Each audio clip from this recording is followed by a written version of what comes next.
Hello, ರಮೇಶನ್ ಮನೇಲಿರೋ ಕೋಳಿ ಸುರೇಶನ್ ಮನೆಗೆ ಹೋಗ್ಬಿಟ್ಟು ಮೊಟ್ಟೆ ಇಕ್ಕುತ್ತೆ.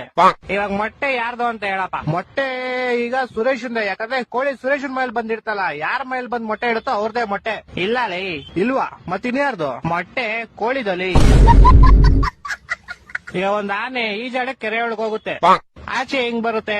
ಹೆಂಗ್ ಬರುತ್ತೆ? ಹೆಂಗ್ ಹೋಗಿರುತ್ತೋ ಹಂಗೆ ವಾಪಸ್ ಬರುತ್ತೆ. ಇಲ್ಲ ಲೇ, ಮತ್ತೆ ಯಾವ ಆಗ್ಬಿಟ್ಟು ಆಚೆ ಬರುತ್ತಲೇ? ಹೊಟ್ಟೆ ಎಷ್ಟು ಉರ್ಸ್ತಾವ್ರೋ ಆ ಭಗವತ್ನ ನೋಡಿದ್ರೆ. ಒಬ್ಬ ಹುಡುಗ ಪ್ರತಿ ವರ್ಷ ಅವ್ನ್ ಬರ್ತಡೆಗೆ ಉಂಡಿಗೆ ₹1 ಆಗ್ತಿದ್ನಂತೆ.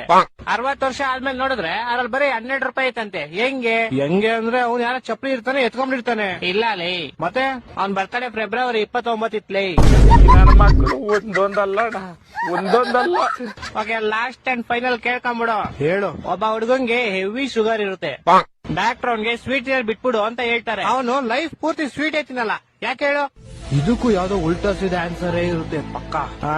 ಯಾಕಂದ್ರೆ ಅವ್ನ್ಗೆ ನಾನು ಹೇಳ್ತೀನಿ ಕೇಳು. ಹೇಳು. ಯಾಕಂದ್ರೆ ಆವಾಗ್ಲೇ ಹೇಳದ್ನಲ್ಲ, ಅವ್ನಿಗೆ ಶುಗರ್ ಇರುತ್ತೆ, ಡಾಕ್ಟರ್ ಇರ್ತಾರೆ, ಅದಕ್ಕೆ.